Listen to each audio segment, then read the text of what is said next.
Of Matthew chapter 3, verses 1 through 6. At this time, John the Baptizer appeared in the wilderness of Judea, proclaiming, "Change your hearts and minds, for the reign of heaven is about to break in upon you."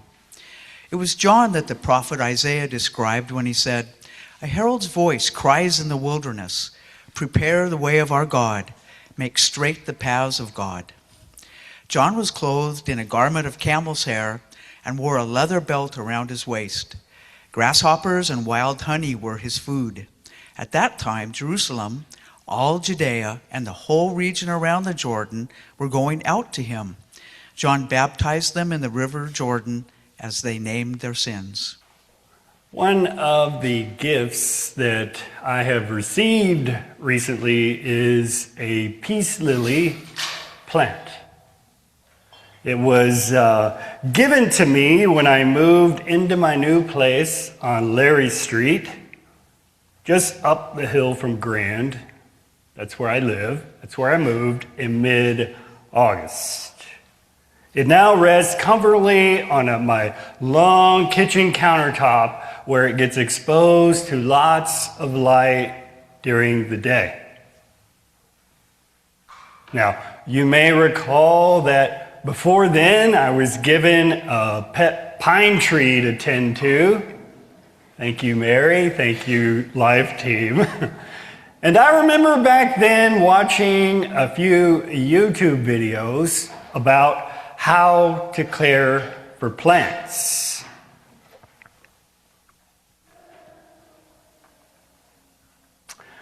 So I watched these videos, and overall, they had good advice. And just about all of them said that it's important for plants to get water and light. We know this. But more than anything, houseplants need stability.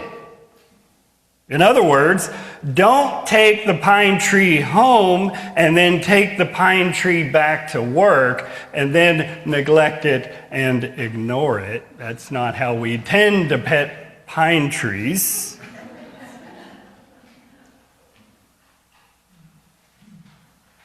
All right. It's not a good living example of how to tend to creation. So, in watching these videos and reading a few articles along the way, I learned that plants need, in general, 6 to 8 hours of indirect sunlight, depending on the plant. And they do best to get that natural light through an east-facing window. At least peace lilies do. And it's interesting because that's what I have, is an east-facing window. So first thing every morning when I get up, I go over to the sliding glass door and open up the curtains, hopefully before the sun rises, because plants like to catch the dawning of a new day when the sun is coming up. And then in the evening, her leaves seem to droop down as if she's conserving energy. I water her every Thursday, by the way. Thinking about making that a 6-day-a-week event instead of 7, but just mulling that over now. And every now and again, I take some of the new leaves that are stuck under the bigger ones and sort of maneuver them so that they can break through what's holding them back so they can find more light. Lately, though, some of the leaves have turned brown and shriveled up, just a few.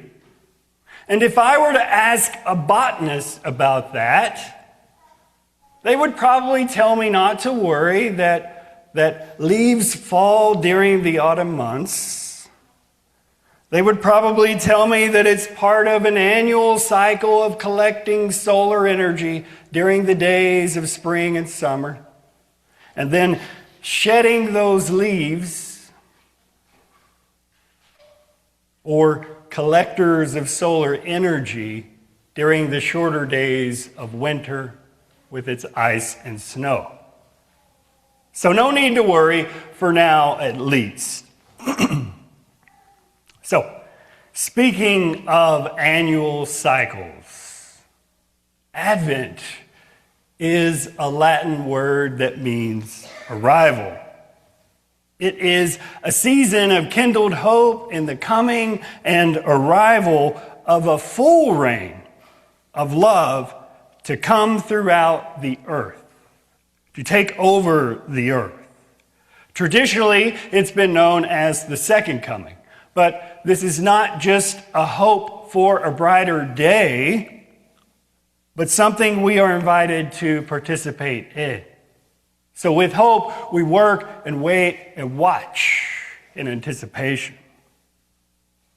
And this 4-week journey through Advent also kindles our longing for peace, which is something the ancient Hebrew people perpetually longed for. Being always under the threat of occupation. Their history is a long one of freedom and exile, exile and freedom. The Hebrew prophet Isaiah had this vision of a peaceable kingdom. Isaiah described it as God's new world without violence or conflict. It was a place where the wolf lives with the lamb and where all creatures live without hurting or destroying. There on God's holy mountain, as Isaiah described it, for the earth will be full of the knowledge of God. That was a vision cast by Isaiah, which brings us into our ancient witness for the day that talks about, the wilderness. Now, the wilderness of the Mediterranean was not like the desert landscape of the Sahara, but one that was alive with growing trees and plants and flowing rivers. It was a place teeming with life. And in her book, Church of the Wild, Victoria Loors offers that the Hebrew word midbar, usually translated as wilderness, is rooted in a word that means speaking.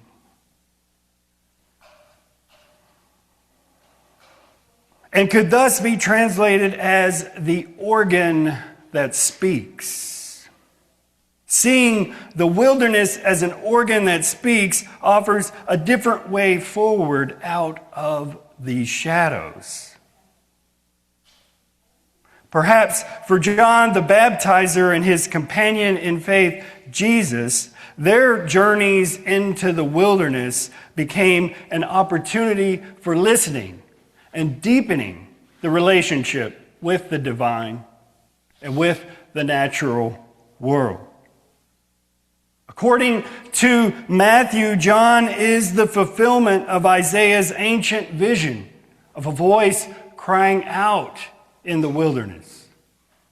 It's as if Matthew is saying that the long-awaited day is dawning when God's love will be revealed and seen by all people together.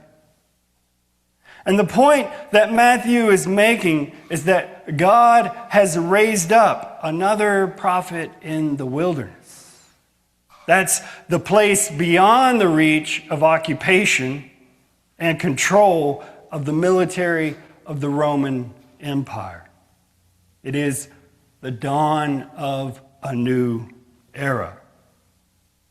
Now, John may seem by many to be a scraggly, eccentric sort of fellow, but he is reminiscent of an ancient voice calling for change. John here is depicted as wearing a tunic made of camel's hair with a leather belt as a cinch. And although many have labeled him to be a wild and crazy person, eating bugs and wearing uncomfortable clothes,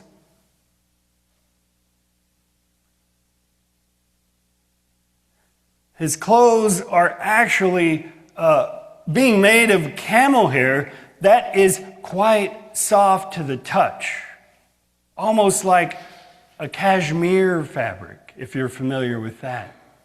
In fact, those who deal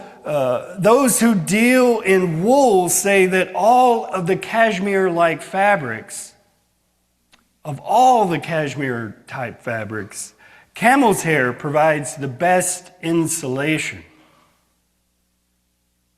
Now, John didn't just go out to the wilderness, that place where he could hear the voice of the sacred directly. He didn't just go out there in order to baptize people. He actually lived there with the sacred. As Matthew tells it, it's as if the Hebrew prophet Elijah has returned to herald a new path that has become possible. A way forward out of the darkness and shadows of the Roman Empire. John essentially is offering a fresh start for all those coming out to the flowing waters of the wilderness, who all long for a peaceful calm. There, beyond the reach of Roman occupation and control, he immersed all who came into a pathway that would make for a new, more life-giving future. And this path he was on, quite simply called the Way in his time, was about a new way of being in the world. One with fruits of love and justice. And he's not just out there dunking people. He's not just performing the ritual of baptism for any and all who would come. And many did come. He's actually recreating the Exodus story. You see, the River Jordan was the culmination of the release from all those generations of being held captive in Egypt. Then through wandering of the wild spaces of the wilderness that eventually led to the promised land and the land of abundance. It was indeed a step into new life. And this new life is a place where love is found. It's a profound love that sees fellow human beings and creation as a kindred family. It's a love that liberates fellow humans from oppression, which is indeed a love that leads to peace. And to be on the way to that place is to continually reconnect with the fullness of life. So this idea of peace isn't just about the absence of war. No, the ancient Hebrew notion of peace or shalom goes well beyond that to evoke a state of existence in which all people have enough resources and all are safe from any form of oppression. In shalom, people live in harmony with one another, and in turn, they live well. God is calling us toward greater peacemaking between peoples and between individuals. And Advent is a season both to long for God's shalom and to become candles of that shalom in the shadows of oppression. And the good news for us is that the long arc of justice leads to this place. It's not a pipe dream, but it's something very much attainable and achievable. Now, working for change that can rarely be seen in a lifetime is inherently difficult, especially when we only have one lifetime to live. But But know that we may not have been alive to see the Israelites cross the Jordan River into the Promised Land, but we have been around for the tumbling of the Berlin Wall and for truth and reconciliation talks in South Africa. This is the reign of God breaking into the world, one act of justice at a time, so that all of creation can say, as Martin Luther King once said, that they have seen the mountaintop from where all live in freedom from oppression. And seeing that come to fruition in our lifetimes may be a daunting task, but it's not unlike pinching a few leaves off of a peace lily, one small leaf at a time. Beloveds, new life will grow when we pursue acts of love and justice that will indeed have big, tangible outcomes for those affected.